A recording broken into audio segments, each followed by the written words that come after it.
Hello everyone, तो आज से हम लोग बात करने जा रहे हैं प्रोजेक्ट मैनेजमेंट एंड एंटरप्रेन्योरशिप के यूनिट 1 के बारे में।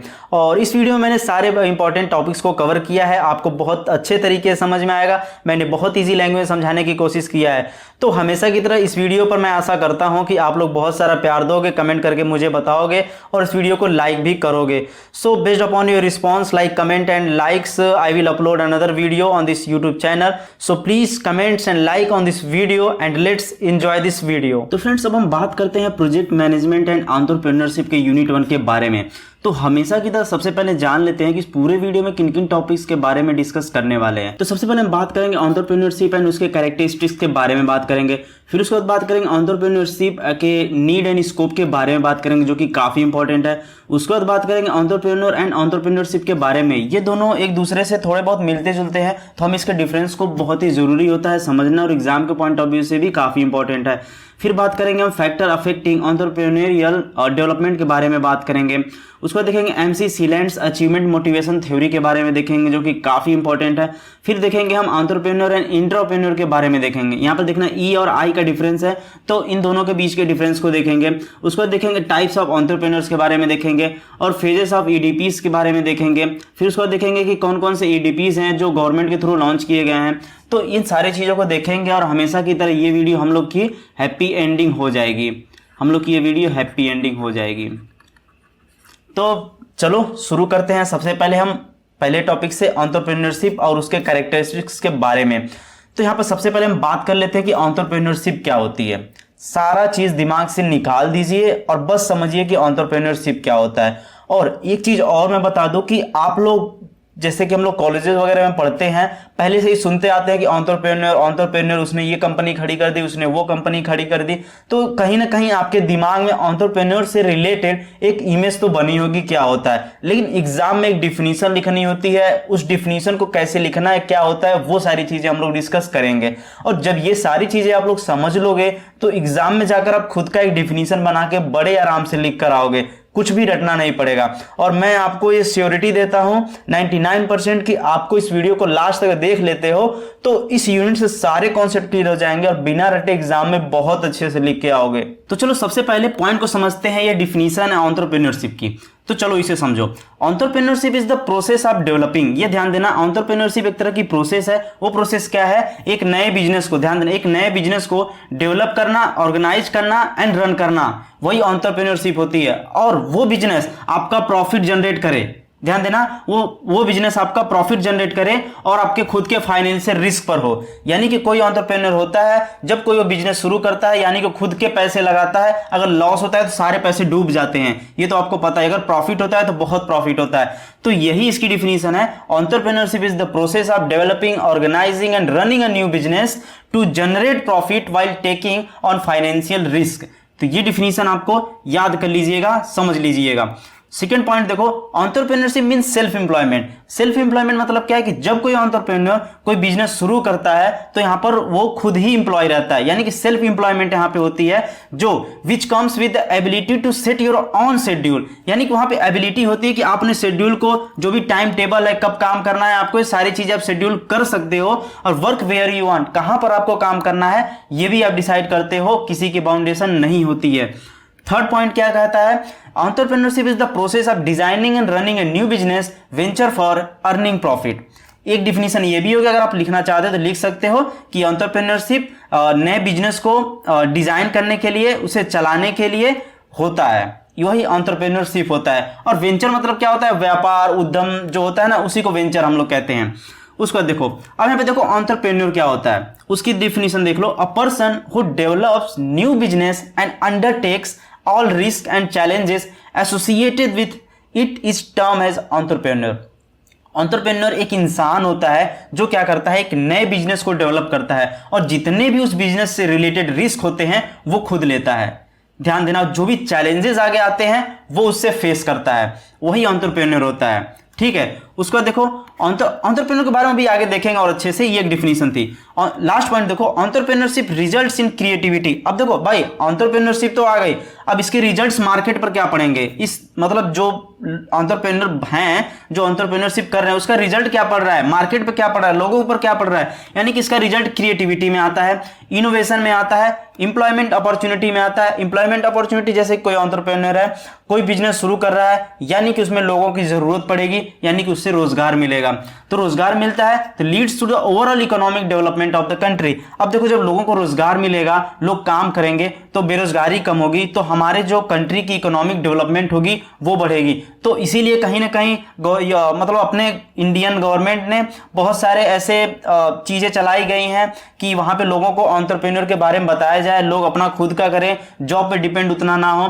तो बहुत सारे ऐसे चीजें चलाई गई हैं। तो आपको समझ में आ रहा होगा कि एंटरप्रेन्योरशिप का यूज कहां पे हो रहा है और ये कैसे इंपैक्ट कर रहा है कंट्री पर। अब एंटरप्रेन्योरशिप के कुछ कैरेक्टरिस्टिक्स के बारे में देख लेते हैं। तो ये कैरेक्टरिस्टिक्स आपको एग्जाम में लिखने के लिए आ सकता है, ऐसे कि एंटरप्रेन्योरशिप के बारे में डिफाइन करो क्या होता है और उसके कैरेक्टरिस्टिक्स के बारे में बताओ। तो यहां पर मैंने छह कैरेक्टरिस्टिक्स दिया है, इसे आप लोग रट लीजिएगा, रटना पड़ेगा, इसे रट लीजिएगा और रटने के बाद इसके अंदर जो मैं समझा रहा हूं उसे जाकर आप वैसे ही छाप दीजिएगा। चलो पहले नंबर पर देखो, समझ लो फिर आसान हो जाएगा लिखना। Ability to take risk. अब एबिलिटी टू टेक रिस्क मतलब क्या है कि जो रिस्क लेने में एबल हो, ठीक है। तो रिस्क लेने में एबल जो हो वही एबिलिटी टू टेक रिस्क में आता है। तो देखो सबसे पहला जो कैरेक्टरिस्टिक्स है एंटरप्रेन्योरशिप में, वो किसी भी नए बिजनेस को शुरू करने में उसमें रिस्क लेना होता है, क्योंकि आपको ही पता है कि रिस्क बहुत कम लोग लेते हैं।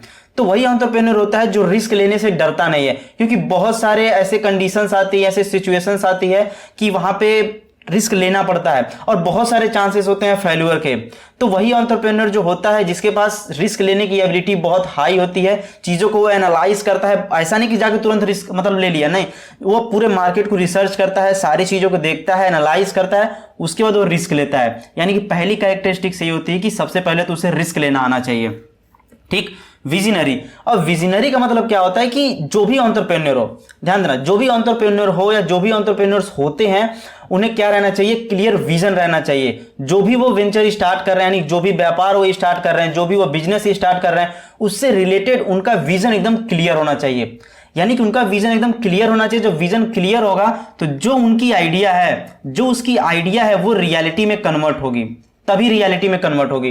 यानी कि उसका विजन एकदम क्लियर होना चाहिए और उसके पास एक प्रॉपर प्लानिंग होनी चाहिए, यानी दिमाग में विजन बना रहे कि ऐसे से करेगा, प्रॉपर उसकी प्लानिंग होनी चाहिए। जो भी फ्यूचर में एक्टिविटीज वगैरह उस बिजनेस से रिलेटेड करना चाहता है और वो किस टाइम कितने साल बाद क्या रिजल्ट देखना चाहता है, सारी चीजें उसके दिमाग में होनी चाहिए। अब ओपन माइंडेड की बात करते हैं। जो भी बहुत अच्छे एंटरप्रेन्योर होते हैं ना, वो बहुत ही बारीकी से चीजों को एनालाइज करते हैं। जो भी सिचुएशंस उनके कंपनी में आती है, जो भी बिजनेसेस वो कर रहे होते हैं, बहुत बारीकी से वो उसे एनालाइज करते हैं। यानी कि वो बहुत ओपन माइंडेड होते हैं, यानी कि फिक्स्ड नहीं होते हैं कि एक ही चीज में सोचना, नहीं, वो मार्केट को बहुत अच्छे से एनालाइज करते हैं। मार्केट की नीड क्या है, सारी चीजों को देखते हैं, उसको एनालाइज करने के बाद फिर वो चीजों को लॉन्च करते हैं। फिर वो देखते हैं कि इस बिजनेस में क्या क्या अपॉर्चुनिटी ऐसी चीजें हैं जिसे हम लोग और ऐड कर सकते हैं। और ओपन माइंडेड होते हैं कि दूसरों को अभी जो भी पॉइंट ऑफ व्यू होता है उसे लेते हैं, सोचते हैं और फिर डिसीजंस वगैरह लेते हैं, जिससे कि बिजनेस जो होता है बहुत बेटर तरीके से चल रहा होता है। Goal oriented. अब देखो जो भी एंटरप्रेन्योरशिप होती है ना, वो गोल ओरिएंटेड एक्टिविटी होती है। अब जैसे कि गोल है ही नहीं तो आप काम कैसे करोगे, आपके एम्प्लॉय वगैरह काम कैसे करेंगे, आप कैसे काम करोगे। यानी कि जो एंटरप्रेन्योरशिप होती है गोल ओरिएंटेड एक्टिविटी होती है। और जो एंटरप्रेन्योरशिप होते हैं, जो एंटरप्रेन्योर होते हैं, वो बिजनेस को, जो भी नया बिजनेस वो सोच रहे हैं, जो भी उनके दिमाग में है, वो एक गोल बनाते हैं और उस गोल पे काम करते हैं और चीजों को अचीव करते हैं। और जब वो अचीव कर लेते हैं तो मार्केट में लॉन्च करते हैं, लोगों के जो भी बर्निंग प्रॉब्लम्स होती है उसे वो लोग सेटिस्फाई करते हैं। उसके बाद देखो फ्लेक्सिबल। अब फ्लेक्सिबल का मतलब क्या है? फ्लेक्सिबल का मतलब ये है कि रियल एंटरप्रेन्योर्स वही होता है जो टाइम के अकॉर्डिंग चेंज करे अपने बिजनेस में। अब देखो आज जो बिजनेस शुरू किया गया है, ऐसा तो नहीं है कि लोगों की नीड वहीं तक लिमिटेड रहेगी, नहीं। यानी कि वो बंदा मार्केट में रिसर्च करे, जो भी सिचुएशन अराइज हो रही हैं उन सारी चीजों को देखे, एनालाइज करे, उसके अकॉर्डिंग वो डिसीजन ले और चीजों को चेंज भी करता रहे। यानी कि वहां पे फ्लेक्सिबिलिटी होनी चाहिए, चेंज के अकॉर्डिंग वो जो भी नीड के अकॉर्डिंग अपने प्रोडक्ट में वो चेंज करे, अपनी सर्विसेज को वो चेंज करे, तभी तो और बेटर तरीके से सर्विसेज वगैरह दे पाएगा। यानी कि डिसीजन मेकिंग में वो फ्लेक्सिबल हो, ये ध्यान देना। उसका देखो कॉन्फिडेंट एंड वेल इन्फॉर्म्ड का मतलब क्या है कि सबसे बड़ी एक तरह से देखो तो ये भी एक कैरेक्टरिस्टिक्स है। प्रोडक्ट तो बहुत सारे लोग सोच लेते हैं, दिमाग में तो बहुत सारे आइडिया लोगों के आ जाते हैं, लेकिन उसे प्रेजेंट करना, मार्केट में लॉन्च करना एक कॉन्फिडेंट तरीके से, वो बहुत बड़ी चीज होती है। यानी कि कॉन्फिडेंट होना चाहिए। तो ये भी एक कैरेक्टरिस्टिक्स बहुत बड़ी है जो कि एंटरप्रेन्योरशिप में आती है। आई होप कि सारी चीजें आपको अच्छे तरीके से समझ में आ गई होंगी। अब बात करते हैं कि एंटरप्रेन्योरशिप के नीड एंड स्कोप के बारे में। तो नीड एंड स्कोप भी काफी इंपॉर्टेंट है, बहुत अच्छे तरीके से समझिएगा, ठीक है। चलो, तो यहां पर एंटरप्रेन्योरशिप की नीड समझते हैं। यानी कि दो चीज होती है, यानी कि अगर एंटरप्रेन्योरशिप होनी चाहिए, हो रही है अगर, तो वहां पे किन किन चीजों की नीड पड़ेगी, किस किस चीज जरूरत पड़ेगी, और अगर एक एंटरप्रेन्योरशिप करना चाहता है तो उसे क्या जरूरत चाहिए, उसके अंदर क्या क्या जरूरतें चाहिए, उसे क्या क्या चीज की जरूरत है, तो वो सारी चीजें इसके अंदर आएंगी। तो entrepreneurship and innovation help individuals become independent, ये हेल्प करता है इंडिविजुअल को इंडिपेंडेंट होने में, and channel their creativity into creating something of their own in this competitive world. यानी कि जो भी उसके दिमाग में क्रिएटिविटी है उसे एक चैनल देना, ठीक है, और उसे रियल वर्ल्ड में उतारना, लॉन्च कर देना। तो वो सारी चीजें यहाँ पे इनोवेशन एंड एंटरप्रेन्योरशिप हेल्प करती है। उसके बाद देखो, सबसे पहला तो वहां पे ये पांच है ना, पांच आपके टॉपिक याद कर लीजिएगा इसमें नीड में। तो पहला तो पैसन क्या होता है, किसी भी काम करने को पैसन कहते हैं, मतलब एकदम डेडिकेटेड हो बंदा। एलन मस्क को देख लो, वो पैशनेट है बंदा किसी भी काम को लेके। तो एक स्ट्रांग पैसन होना चाहिए। तो पहले पॉइंट में आप क्या लिखेंगे, यानी कि एक स्ट्रांग पैसन होना चाहिए और उसके पास अनकंट्रोलेबल इमोशंस होनी चाहिए किसी भी चीज को लेके, ताकि वो सोचता रहे उस पर्टिकुलर थिंग के बारे में, ताकि वो एक रिजल्ट पे पहुंचे। जब तक वो काम को ना करे तब तक उसे सुकून ना मिले। यानी पैशनेट हो बंदा एकदम। बिग ड्रीमर, अब ड्रीम मतलब क्या होता है, सपना देखना, ठीक है। यानी कि बिग ड्रीमर होना चाहिए, यानी कि जब वो कोई बिजनेस शुरू कर रहा है तो उसके दिमाग में एक पिक्चर होनी चाहिए, यानी वो सपने देखना आना चाहिए उसे। आज मैं अगर कंपनी ये शुरू कर रहा हूं 5 रुपए से, तो मैं 5 करोड़ तक कैसे इसे ले जाऊंगा, वो अपने दिमाग में इमेज को बना सके, एक बड़ी पिक्चर अपने दिमाग में बना सके। यानी वो सेल्फ पाथ को खुद सोच सके। खुद कैसे सोचेगा, जब चीजों को सोचेगा, उसके बारे में एनालाइज करेगा, ड्रीमिंग करेगा, तो वो खुद से सेल्फ डिस्कवरी करेगा चीजों को। तो वहां पे बिग ड्रीमर होना चाहिए। उसके बाद देखो, learning is very important point, क्योंकि लर्निंग जहां पे बंद होती है किसी भी चीज की, फिर कहानी वहीं खत्म होती है। चाहे जवान हो चाहे बूढ़ा हो, लर्निंग कभी नहीं बंद करनी चाहिए। तो यहां पर एंटरप्रेन्योरशिप में सब जो नीड होती है लर्निंग की, यानी कि जो भी एंटरप्रेन्योर है उसे लर्निंग कभी भी नहीं रोकनी चाहिए, हमेशा लर्निंग अपना स्टार्ट करना चाहिए। जरूरी नहीं कि जो हम बीटेक कर रहे हैं, एमबीए कर रहे हैं तो वहीं से लर्निंग मिल ले, नहीं, हम बहुत सारी जगह से चीजों को सीख सकते हैं। हम एक किसी इंसान से बात करके सीख सकते हैं, मार्केट में रिसर्च करके सीख सकते हैं। तो इससे आपकी क्या होती है कि जो लीडरशिप क्वालिटी होती है, जो एंटरप्रेन्योरशिप की क्वालिटी और एंटरप्रेन्योर की जो क्वालिटी होती है, वो बिल्ड होती है, वो इनहैंस होती है। जब कोई प्रॉब्लम अराइज होती है तो उसे बहुत आसानी से टैकल कर लेता है, सॉल्व कर लेता है। गुड लिसनर, आप लोग हमेशा सुनते होंगे कि गुड स्पीकर, तो कहा जाता है कि गुड लिसनर भी होना बहुत ही बड़ी चीज होती है, क्योंकि कहा जानते आप लोग भी हैं कि हम उतना ही जानते हैं जितना बोलते हैं। यानी कि अगर हम बोल रहे हैं तो हम कुछ सीख नहीं रहे हैं, वही कर रहे हैं जो हमें पता है, वही बोल रहे हैं। अगर हम सुन रहे हैं किसी को, यानी कि हम अपने एग्जिस्टिंग नॉलेज में, एग्जिस्टिंग डेटा में कुछ और डेटा इंक्लूड कर रहे हैं किसी दूसरे बंदे को सुन के। यानी कि हमें गुड लिसनर होना बहुत ही इंपॉर्टेंट है, ताकि हम चीजों को सुन सके, लोगों के प्रॉब्लम को सुन सके, उसे बहुत बारीकी से ऑब्जर्व करें और फिर जाकर डिसीजन लें और अपने प्रोडक्ट को और बेटर बनाएं। तो यहां पर गुड लिसनर होना बहुत ही इंपॉर्टेंट है। उसके बाद देखो, फाइनेंसिंग पार्टनर। अब कोई कंपनी आप शुरू कर रहे हो, स्टार्टिंग में तो बहुत मजा आएगा, स्टार्ट कर रहे हो, स्टार्ट कर दिए, प्रॉफिट भी आ रहा है, लेकिन अगर लार्ज स्केल पे ले जाना है तो आपको फाइनेंसिंग पार्टनर की जरूरत पड़ती है अपने बिजनेस को अच्छे तरीके से आगे ले जाने के लिए। तो फाइनेंसिंग पार्टनर भी ढूंढना एक तरह का क्रिटिकल टास्क होता है, लेकिन मिल जाते हैं। तो ये सारी चीजें नीड होती है कि फाइनेंसिंग पार्टनर भी आपको चाहिए। इस इमेज में कुछ लिखा हुआ है नीड फॉर एंटरप्रेन्योरशिप की, जैसे देखो increase profits, life line on nation, provides innovation, innovation भाई प्रोवाइड करता है, या एम्प्लॉयमेंट अपॉर्चुनिटी प्रोवाइड करता है, चेंज ऑफ ग्रोथ। तो ये सारी चीजें भी आप लोग लिख सकते हो नीड ऑफ एंटरप्रेन्योरशिप में। अब चलो हम लोग देखते हैं कि इसके स्कोप क्या क्या है। तो पहले पॉइंट पे देखो क्या दिया हुआ है, it provides jobs for society, society के लिए जॉब प्रोवाइड करता है। अब देखो मैं जो भी चीजें पढ़ाता हूं अपने स्लाइड में वो सारी चीजें मैं बहुत ही शॉर्ट में लिखता हूं। जब एग्जाम में आप लोग लिखिएगा तो आपको पता है कि एक लाइन को 4 लाइन में कैसे करना है, मैं एक्चुअल क्रक्स बता देता हूं।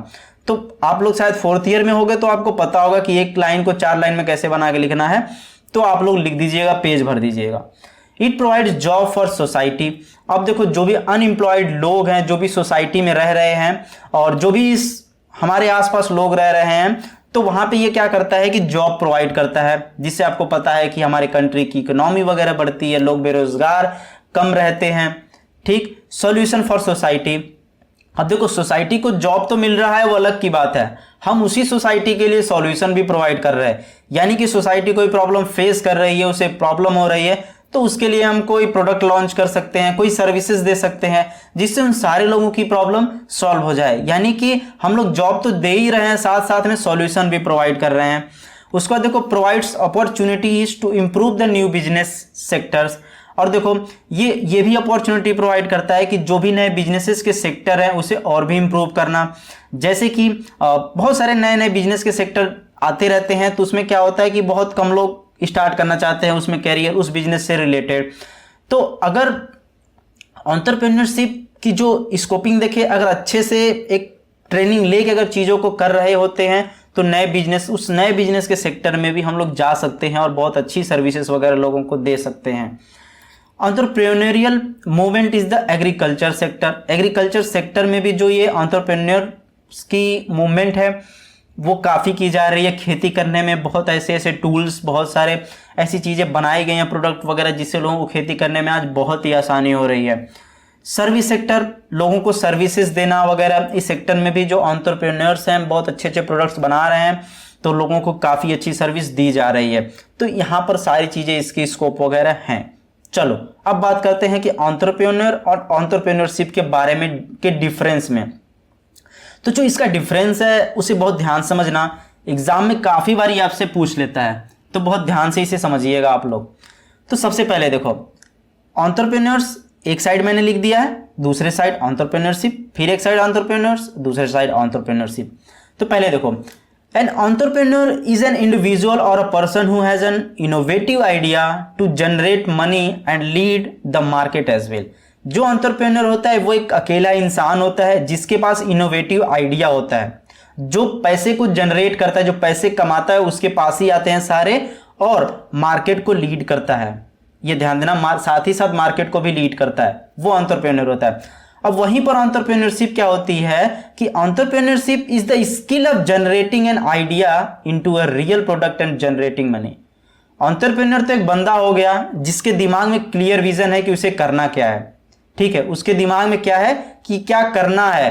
और एंटरप्रेन्योरशिप क्या होती है, वो उस आइडिया को रियलिटी में कन्वर्ट करने का प्रोसेस बताती है। ये हो गया आपका एंटरप्रेन्योरशिप। समझ में आया कि एंटरप्रेन्योर एंड एंटरप्रेन्योरशिप में डिफरेंस। उसके बाद देखो जो एंटरप्रेन्योर होता है क्या होता है, एक इंसान होता है जो मेल हो सकता है या फीमेल हो सकता है। और वहीं पर एंटरप्रेन्योरशिप क्या होती है, एक प्रोसेस होती है एक नए बिजनेस को स्टार्ट करना, और जैसे कि सर्विसेज हो सकते हैं, प्रोडक्ट्स हो सकते हैं जो आप पब्लिक के लिए करना चाहते हो, जो आप पब्लिक के लिए करना चाहते हो। अब देखो एंटरप्रेन्योर में क्या होता है, entrepreneur is an innovator who has some unique and never seen idea. अब देखो जो एंटरप्रेन्योर होता है उसके पास एक unique and never seen idea होता है जो कभी मार्केट में लॉन्च नहीं होता है। अभी आगे बात करेंगे कुछ एंटरप्रेन्योर्स के टाइप्स क्या क्या होते हैं। कुछ कॉपी पेस्ट वाले एंटरप्रेन्योर होते हैं, कुछ यूनिक वाले बंदे होते हैं जो प्रॉपर मार्केट को रिसर्च करके चीज़ों को कर रहे होते हैं। तो आगे देखेंगे अभी हम लोग। तो यहाँ पर क्या समझ में आया कि उनके पास एक unique and never seen idea होता है। और वहीं पर एंटरप्रेन्योरशिप क्या होती है कि ये एक तरह का प्रोसेस होता है that include risk taking, planning and execution. Risk लेना एंटरप्रेन्योरशिप में आता है, प्लानिंग करना उस बिजनेस से रिलेटेड जो आप करने वाले हो, और उसका एग्जीक्यूशन, ये सारी चीज़ें आपकी आती हैं एंटरप्रेन्योरशिप में। उसके बाद देखो entrepreneurs have the vision to start an enterprise. इनके पास एक विजन होता है और ये क्या करता है, varies from a single business और multiple that generates employment.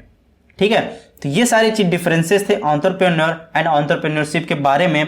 I hope कि चीजें समझ में आपको आई होंगी। अगर वीडियो सच में अच्छी लग रही है, दिल से अच्छी लग रही है, तो यार एक कमेंट जाकर कर दो कि दिस वीडियो इज हेल्पफुल।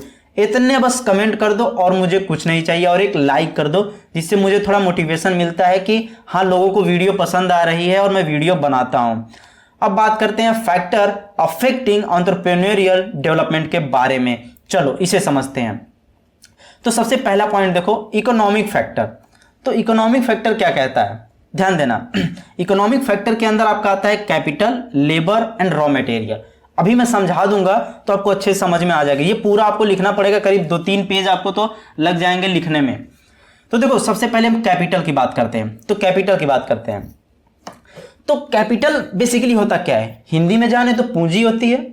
ठीक है, पूंजी होती है। तो बेसिकली जो कैपिटल होता है वो एंटरप्रेन्योर को हेल्प करता है क्या करने के लिए, जो भी रिसोर्सेस यूज करने हैं उस चीज़ों को लॉन्च करने के लिए, जो भी वो दिमाग में सोचा है, जो भी प्रोडक्ट हो, जो भी सर्विसेज देना चाहता है। जैसे कि ज़मीन खरीदना, वो कैपिटल के थ्रू ही खरीदेगा, पूंजी रहेगा तभी। मशीन खरीदना, जो भी रॉ मटेरियल्स उसमें लगेंगे, उन सारे चीज़ों को खरीदना।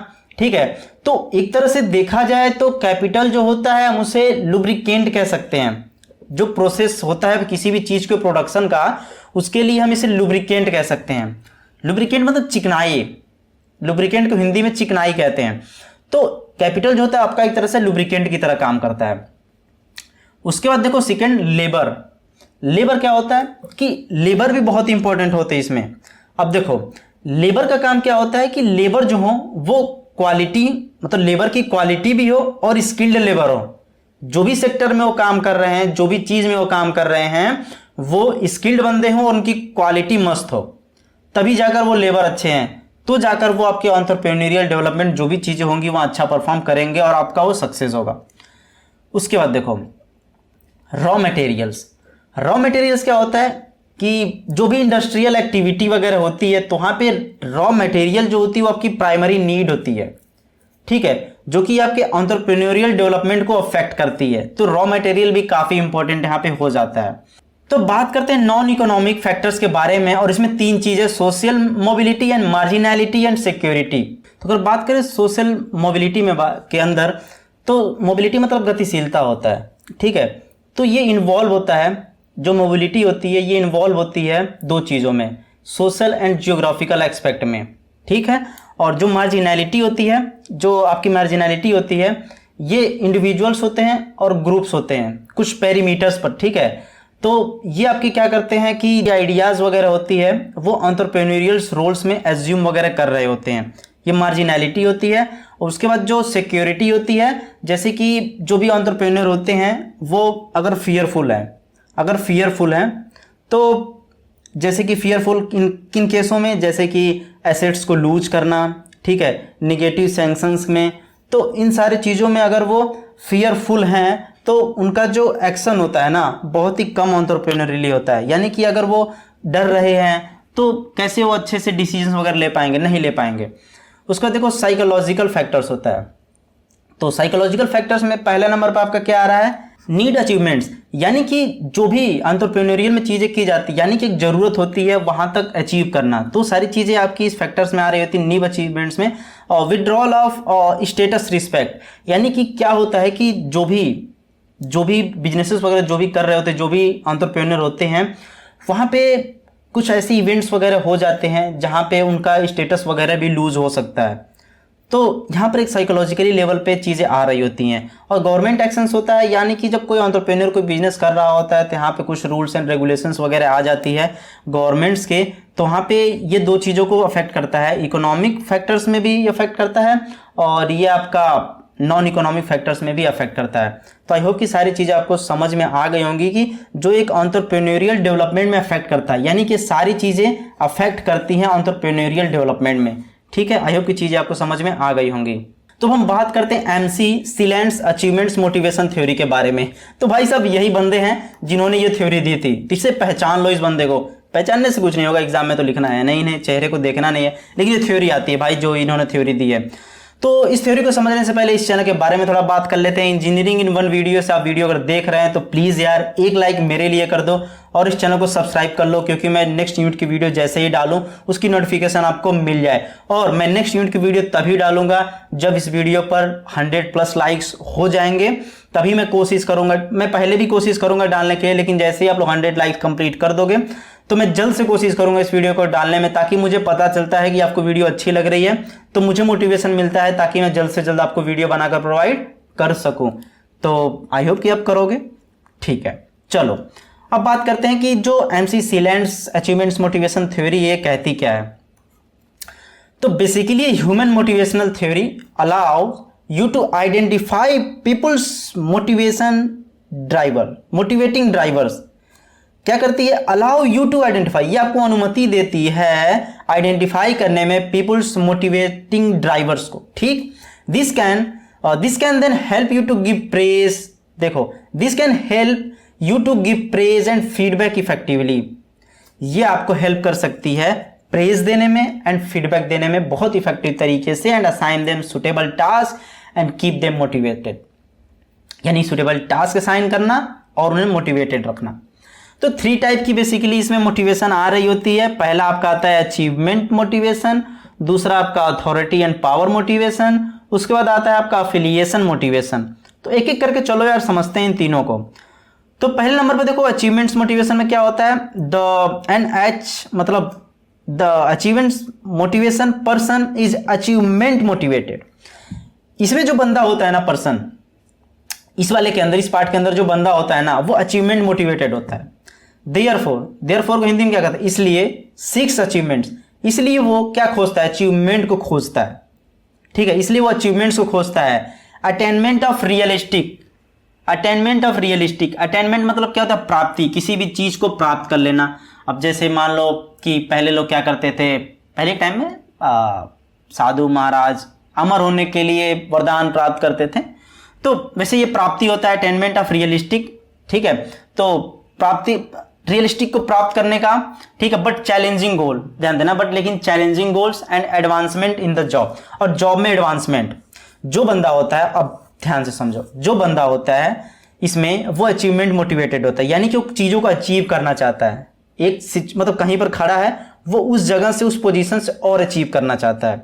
ठीक है, इसलिए वो क्या करता है, अचीवमेंट को खोजता है, भूखा रहता है उसके लिए। ठीक है, चैलेंजिंग गोल्स करता है, चैलेंजिंग गोल्स कर रहा होता है, किस लिए, ताकि अचीवमेंट्स को प्राप्त करे। और क्या करता है, एडवांसमेंट इन द जॉब, यानी कि वो हायर पोजीशन पे जॉब अचीव करना चाहता है। समझ रहे हो? तो कहीं ना कहीं बात इसमें अचीवमेंट पे आ रही है कि वो हाई अचीव करना चाहता है। तो ये सारी चीजें यहां पे आती है। There is a strong need for feedback as to achievement, यानी कि यहां पर एक स्ट्रॉन्ग फीडबैक की जरूरत पड़ती है।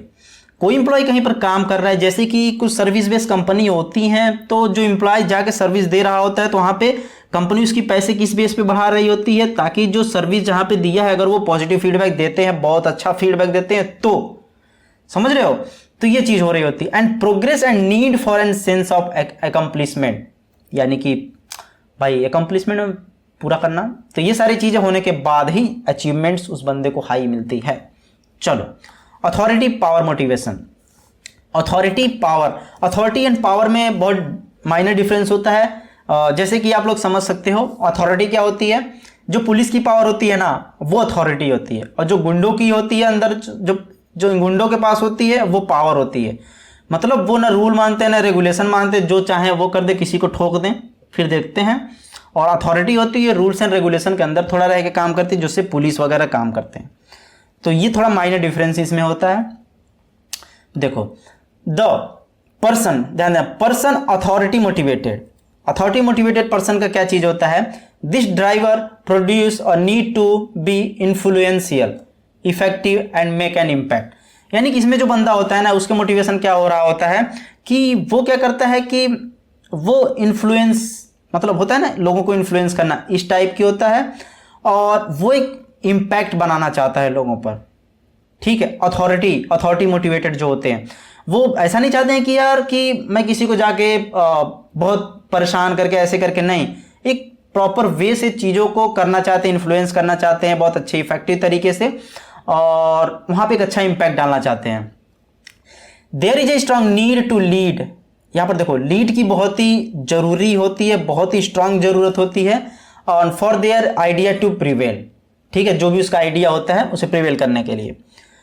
उसका there is also motivation and need towards increasing personal status and prestige, ठीक है।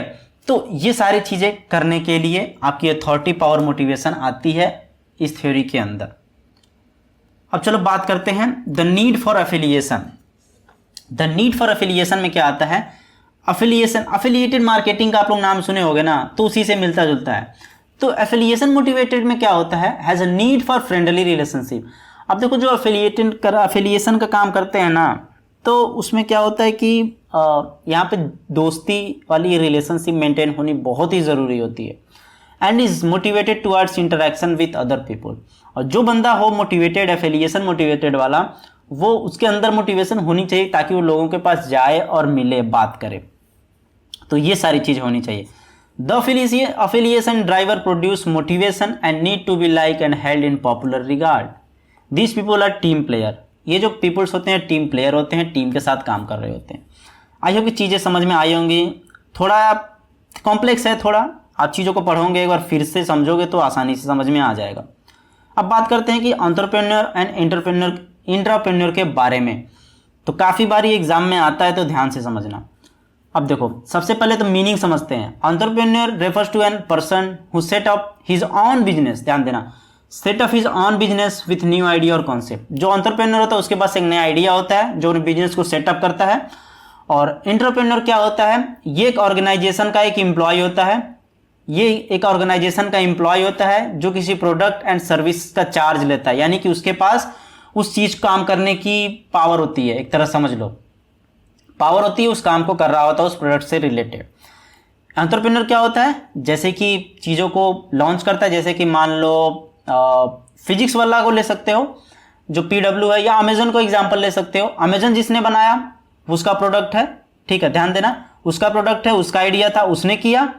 अब इंटरप्रेन्योर क्या है? उसी ऑर्गेनाइजेशन में कोई एक एम्प्लॉय होगा जिसे उस प्रोडक्ट को दिया गया है, उस सर्विस को आगे काम करने के लिए अच्छे तरीके से, तो वो आपका होता है इंटरप्रेन्योर। ठीक, अप्रोच देखो यहाँ पे क्या होता है, ये इसका जो अप्रोच होता है वो इंट्यूटिव होता है, और इसका जो होता है रिस्टोरेटिव होता है। इंट्यूटिव का मतलब क्या होता है? इसे ध्यान देना, सहज मतलब होता है, सहज तरीके से, मतलब सबसे आसान तरीका जो होता है वहां से शुरू करता है। ऐसा नहीं कि बहुत कॉम्प्लेक्स तरीके से, नहीं, सबसे पहले छोटे प्रॉब्लम को देखेगा, वहां को सॉल्व करेगा, फिर ऐसे धीरे धीरे चीज़ों करता जाता है, फिर बड़ा होता है। अमेजोन इतनी बड़ी कंपनी कैसे कहाँ बन गई? पहले तो वो बुक वगैरह पढ़ने के लिए चीज़ें प्रोवाइड करती थी, धीरे धीरे चीज़ें फैली हुआ, ऐसे बहुत सारी चीज़ें हुई हैं। तो इंट्यूटिव तरीके से यहाँ पे हो रहा होता है। और रिस्टोरेटिव मतलब क्या होता है कि अब देखो जो प्रोडक्ट बन गया है, इसे प्रोडक्ट जो भी चीज़ दी गई है, ये इसे और मजबूत बनाता है। यानी कि काम तो शुरू हो गया उस चीज़ को। देखो अमेजन बनाकर तो उसने जेफ बेजोस वगैरह ने तो शुरू कर ही दिया, लेकिन अब उस अमेजन को और मजबूत बनाना है, उसको और फंक्शन ऐड करने हैं, उसे और अच्छे तरीके से चलाना है। तो ये रिस्टोरेटिव तरीके से होता है, इसकी अप्रोच फॉलो करना। अब रिसोर्सेज में देखो, यूजेस ऑन रिसोर्सेज, ये अपने खुद के रिसोर्सेज यूज करता है, और इसको जो कंपनी प्रोवाइड करती है वो रिसोर्सेज यूज करता है। भाई ये खुद पैसे लगाता है, जो पूंजी होती है। एंटरप्रेन्योर खुद अपने जेब से पैसे भरता है, लगाता है, तो जो काम करता है। और यहाँ पे इसको जो इंट्राप्रेन्योर होता है, इसको कंपनी पैसे दे रही होती है। इंटरप्राइज में अगर बात करें तो न्यूली स्टेबलाइज्ड होता है, एंड और एन एग्जिस्टिंग वन होता है, जो एग्जिस्ट कर रही होती है कंपनी, उसमें इंटरप्रेन्योर काम करता है। डिपेंडेंसी क्या होती है? ये स्वतंत्र होता है, भाई कुछ भी कर सकता है, छेड़छाड़ जितना मन करे वो करे, जिसको रखे हो जिसको निकाले। डिपेंडेंट ये होता है आपका इंट्राप्रेन्योर जो होता है, डिपेंडेंट होता है, यानी कि भाई कुछ कर नहीं सकता, इसे कंपनी के मालिक से परमिशन लेनी पड़ती है, कुछ बाउंडेशन के अंदर काम कर रहा होता है। रिस्क में अगर बात करें, बोर्न बाय एंटरप्रेन्योर हिमसेल्फ, ये खुद से एंटरप्रेन्योर बनता है, मतलब पता ही आपको। टेकन बाय द कंपनी, कोई कंपनी किसी को हायर कर लेती है, नौकरी पर रख लेती है, तो वहाँ से हो रहा होता है। आई होप की सारी चीज़ आपको समझ में आई होंगी। अब बात करते हैं टाइप ऑफ एंटरप्रेन्योर्स के बारे में। तो सबसे पहले देखो इनोवेटिव एंटरप्रेन्योर, ये बहुत मजा आने वाला है, टाइप्स में तो यार मजा आ जाएगा पढ़ने में। देखो इनोवेटिव एंटरप्रेन्योर्स क्या होता है, ये बहुत अच्छे होते हैं भाई साहब। दिस टाइप ऑफ एंटरप्रेन्योर, ध्यान देना, this type of entrepreneur is more interested in introducing some new ideas into the market, organization और in the nation। जो इनोवेटिव एंटरप्रेन्योर्स होते हैं ये बहुत ही इंटरेस्टेड होते हैं नए आइडिया को इंट्रोड्यूस करना मार्केट के अंदर और देश के अंदर, ठीक है, जो भी राष्ट्र होता है उसके अंदर। तो इस तरीके के लोग होते हैं, ये बहुत ही नए किस्म के इंसान होते हैं, नई चीज़ों को सोचते हैं। They are drawn towards innovation and invest lots of time and wealth in doing research and development. तो इनके अंदर नए आइडिया आते कैसे हैं? तो सबसे पहले तो ये अपना बहुत सारा टाइम खर्च करते हैं उस चीज़ों को रिसर्च करने में, और वेल्थ अपनी बहुत सारी पैसे लगाते हैं उस चीज़ को रिसर्च करने में, लोगों से पूछने में, मतलब रिसर्च में पैसे वगैरह लगते हैं। उसके बाद ये मार्केट में प्रोडक्ट को लॉन्च करते हैं। तो इस टाइप के लोग इनोवेटिव एंटरप्रेन्योर्स के अंदर आते हैं। अब एक आता है इमिटेटिंग एंटरप्रेन्योर्स। अब भाई ये क्या होते हैं? They are often disparagingly referred to as copycats. Copycat सबको समझ में आ रहा है कि ये कॉपी पेस्ट वाले भाई साहब होते हैं, कॉपी करते हैं। They observe an existing successful system and replicate in a manner where all the deficiencies of the original business model are addressed and all its efficiencies are retained. ये क्या करते हैं समझा देता हूं मैं अपने लैंग्वेज में। ये भाई साहब क्या करते हैं कि मार्केट में चलो कोई बिजनेस चल रहा है, ठीक है, तो उसे लोग देखते हैं ये बहुत बारीकी से, उसमें जो प्रॉब्लम होती है उस प्रॉब्लम को देखते हैं और उसी प्रॉब्लम को, उसी कमी को दूर कर देते हैं और एक नया प्रोडक्ट लॉन्च कर देते हैं। हो गया भाई, वही होता है इमिटेटिंग एंटरप्रेन्योर्स में। आई होप कि समझ में आ गया होगा। फैबियन एंटरप्रेन्योर्स क्या होते हैं कि ये जो होते हैं, जो भी अप्रोचेज इनकी होती है, ध्यान देना, इस टाइप के जो एंटरप्रेन्योर्स होते हैं, जो भी काम करने का इनका तरीका होता है, जो भी अप्रोचेज होते हैं, ये बहुत ही उससे रिलेटेड केयरफुल होते हैं और जो भी चेंजेस करने होते हैं उसको लेके ये बहुत ही सतर्क होते हैं, बहुत सावधानी बरतते हैं ये, ठीक है। और ये कोई भी डिसीजन तुरंत नहीं लेते हैं, ठीक है, ये कोई भी डिसीजन तुरंत नहीं लेते हैं और कोई भी इनोवेशन करते हैं तो ये थोड़ा साई होते हैं, चेंजेस करने में थोड़ा ये साई करते हैं, ठीक है। और जो भी नैरेटिव इनका होता है, जो भी ये करने वाले होते हैं, उसमें चेंजेस वगैरह जल्दी करते नहीं हैं। तो ये फैबियन एंटरप्रेन्योर्स वगैरह आते हैं इसके अंदर। ड्रोन एंटरप्रेन्योर्स क्या होते हैं? तो ये जो होते हैं ना entrepreneur, who do not like a change, वो ये चेंज नहीं चाहते हैं, इस टाइप के entrepreneur. They are considered as old school, पुरानी स्कूल की तरह कह सकते हैं। और ये क्या चाहते हैं? They want to do business in their own traditional orthodox method of production and system. ये पुराने तरीके से करना चाहते हैं, मतलब ये कोई इनोवेशन नहीं। देखो, आप देखते होंगे कि बहुत सारे बिजनेसेस वगैरह, आप शार्क टैंक देखते होंगे, तो शार्क टैंक में बहुत सारे लोग आते हैं अपने अपने आइडिया को लेके, और कुछ ऐसे आइडिया होते हैं जो एग्जिस्ट कर रहे होते हैं, पुराने मेथड से ही चीज़ें कर रहे होते हैं और बोलते हैं कि एंटरप्रेन्योर्स हैं। लेकिन वहीं पर कुछ और लोग आते हैं जिनका पूरा आइडिया नया होता है, नई नई चीज़ें पे काम कर रहे होते हैं, होता है ना। तो बेसिकली ये बात करते हैं ड्रोन एंटरप्रेन्योर्स एक तरह के ऑर्थोडॉक्स होते हैं। और ऑर्थोडॉक्स को अगर मैं हिंदी में बताऊं तो परंपरावादी पहले जो चीज़ें चलती आ रही उसी चीज़ को फॉलो करना, तो वो चीज़ें आपकी आती है ड्रोन एंटरप्रेन्योर्स के अंदर। आई कि समझ में आ गया होगा। क्लासिक एंटरप्रेन्योर्स क्या होता है? ये द सो कॉल्ड क्लासिक इसे क्या कहते हैं, क्यों कहते हैं कि entrepreneurs is someone who observe a gap in the market और takes note of a business और consumer need and develops a company that addresses the depict of the need. In some cases, the entrepreneur may also be an inventor, although some classic entrepreneurs will team up with someone who has invented a product.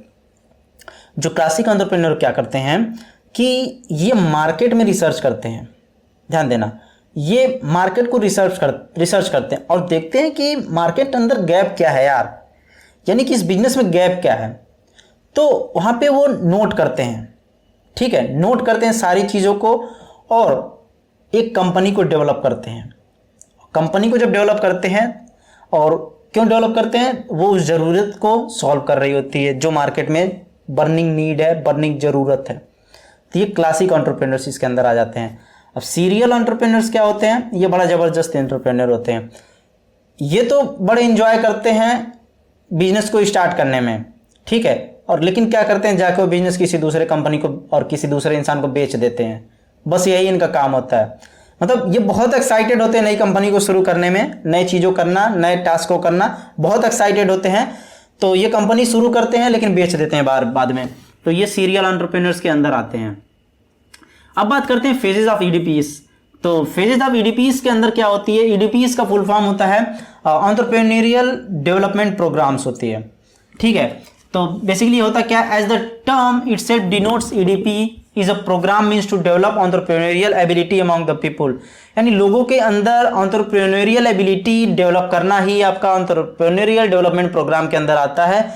ये क्यों किया जाता है, ताकि लोगों के अंदर knowledge आए, स्किल आए, सारी चीज़ समझें, ताकि लोग एंटरप्रेन्योर्स बने। एंटरप्रेन्योर्स बनने से आपको पता है क्या क्या, मैंने कैरेक्टरिस्टिक्स बताई, नीड्स बताया, स्कोप बताया क्या क्या है, ताकि लोगों को एम्प्लॉय मिलेगा। जो भी कंट्री है वो कंट्री आपकी इकोनॉमिकली आपकी स्ट्रांग बनेगी, तो वो सारी चीज़ें होंगी। तो इसलिए इन सारी चीज़ों के प्रोग्राम को लॉन्च किया जाता है। और यहाँ पर देखो ऑब्जेक्टिव के तौर पे यहाँ पे कुछ चीज़ें दी हुई हैं। इसका ऑब्जेक्टिव क्या है, एनालाइज इन्वायरमेंटल सेटअप, यानी कि जब ये प्रोग्राम होता है तो इस प्रोग्राम के अंदर क्या क्या चीज़ें इंक्लूड होती हैं, इसका क्या ऑब्जेक्टिव होता है कि लोगों को सिखाया जाता है ताकि वो लोग इन्वायरमेंट को एनालाइज कर सकें, ठीक है, इसको सेटअप कर सकें।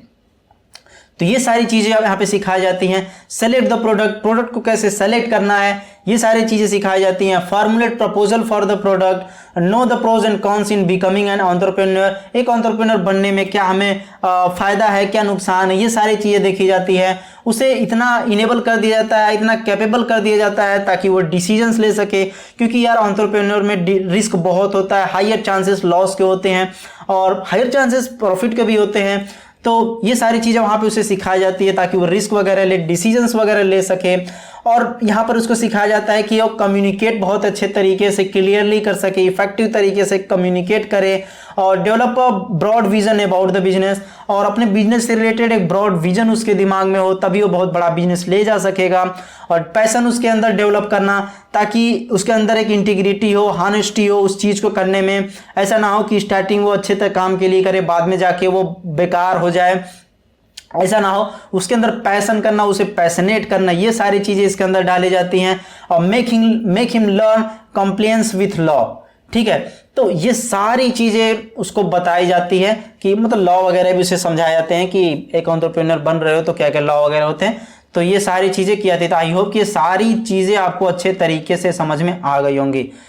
तो अब बात करते हैं कि इसमें कुछ फेजेस होते हैं। तो फेजेस में पहला क्या होता है, pre training phase. Pre training phase क्या है, पहले देखो, identification of suitable location where the operation can be initiated like a district. अब जो ट्रेनिंग देना है इसके पहले समझ लो कि एक लोकेशन डिसाइड करना होता है कहाँ पे ट्रेनिंग देना है। उसके बाद देखो, selection of individual as a course coordinator, किसी एक इंडिविजुअल को कोर्स कोऑर्डिनेटर सेलेक्ट किया जाता है और प्रोजेक्ट लीडर सेलेक्ट किया जाता है ताकि वो जो भी ईडीपीस है, जो भी प्रोग्राम है, उसकी एक्टिविटी है, उसको वो आगे बढ़ा सके, कोऑर्डिनेट कर सके। उसका देखो, organization of basic infrastructural facilities related to the program, वो सारी चीज़ें होती हैं। कंडक्टिंग द इन्वायरमेंटल स्कैनिंग और industrial survey in order to look for better business opportunities, और developing various plans associated with the program, मतलब बहुत सारे प्लान्स को डेवलप करना उस प्रोग्राम से related. Looking for the assistance of various agencies such as DICS, banks, इस सबसे related and so on. And conducting industrial motivation campaigns to increase the number of application, और कैंपेन वगैरह चलाना, लोगों के बीच में मतलब जागरूकता फैलाना ताकि एप्लीकेंट्स वगैरह आए, एप्लीकेशन ज़्यादा आएँ ताकि लोग उस प्रोग्राम को अटेंड करें, पढ़ें और अपने अंदर एंटरप्रेन्योर्स की एबिलिटी को डेवलप करें। अब ट्रेनिंग फेज होता है। अब मान लो प्री ट्रेनिंग फेज तो हो गया, लोगों को प्रचार कर दिए, बुला लिए, बैठा लिए। अब ट्रेनिंग में, अब तो ट्रेनिंग देना है उन्हें। तो अब ट्रेनिंग में क्या होता है, तो ट्रेनिंग में क्या होता है, the main function of any EDP, जो भी प्रोग्राम होता है, to impact training to future entrepreneurs and guiding them for establishing the enterprise. तो मेन गोल यही होता है एंटरप्रेन्योरशिप को कि एंटरप्रेन्योर्स बनाना और उन्हें गाइड करना कि वो एक बड़ी बिजनेस, एक बड़ा इंटरप्राइज खड़ा कर सकें। The normal duration of entrepreneurship का जो होता है वो आपका 4 से 6 वीक का होता है, सप्ताह का होता है, फुल टाइम कोर्स होता है यूजली ये। और ऑब्जेक्टिव बेसिकली क्या होता है, Training inputs and center of focus to explain the program design. Commonly it is considered that the trainee do not have enough information about the change because of which new program is prepared. Okay, ये होता है इसके अंदर. और each trainee should praise himself at the termination of the training program to have a clear view about his or her future endeavors. ठीक है, ये सारी चीज़ें होती हैं ट्रेनिंग फेज के अंदर. आई होप की चीज़ें समझ में आ रही होंगी. थ्योरी है, पढ़ लेना यार, समझ में आ जाएगा, इसलिए मैंने लिख दिया है. पोस्ट ट्रेनिंग फेज यानी कि ट्रेनिंग के बाद क्या होता है. ट्रेनिंग के बाद क्या करता है, candidate who have completed their program successfully are provided post training assistance. Post training assistance उसे दी जाती है. और ये फेज काफ़ी इंपॉर्टेंट होता है ट्रेनिंग का, कंप्लीशन का ट्रेनिंग होता है ये. और जो भी मोस्ट ऑफ द एंटरप्रेन्योर्स होती है कि जो भी कुछ प्रॉब्लम्स यहाँ पे फेस कर रहे होते हैं उन्हें असिस्टेंस वगैरह प्रोवाइड की जाती है ना, कि अगर वो कोई प्रोडक्ट बनाना चाहते हैं, लॉन्च करना चाहते हैं, अगर प्रॉब्लम आ रही है तो वहाँ पे इनको सपोर्ट वगैरह भी दी जाती है. और इस तरीके से वेरियस काउंसलिंग सेशंस की मदद से जो भी ट्रेनिंग ऑर्गेनाइजेशंस होते हैं वो अपने ट्रेनिंग वगैरह को सपोर्ट वगैरह प्रोवाइड करते रहते हैं. मेंशन्ड गोल क्या होता है, the assist training in a meaningful manner so that training can realize their business plan. ठीक है, ट्रेनिंग को मतलब असिस्ट करना होता है एक मीनिंगफुल मैनर में, ताकि वो रियलाइज कर सके अपने बिजनेस प्लान से सारी चीज़ों को. To analyze the development made by training in the project implementation, to evaluate the post training approach. और मेंशन गोल के लास्ट में सबसे पहले होता है कि पोस्ट ट्रेनिंग अप्रोच को इवेल्युएट करना. ओके, उसके बाद देखो types of EDPs launch by governments कौन कौन से हैं. तो सबसे पहले तो देखो स्टार्टअप इंडिया है, अटल इनोवेशन मिशन है, support to training and employment programme for women, और नेशनल स्किल डेवलपमेंट मिशन है, प्रधानमंत्री कौशल विकास योजना है, trade related entrepreneurship assistance and development है. तो ये सारी चीज़ें ईडीपीज के टाइप्स हैं. ओके, आई होप कि चीज़ें समझ में आ गई होंगी. एंड द लास्ट में कॉन्ग्रेचुलेसन जिन लोगों ने अभी तक वीडियो देखी, and thank you so much for watching this video.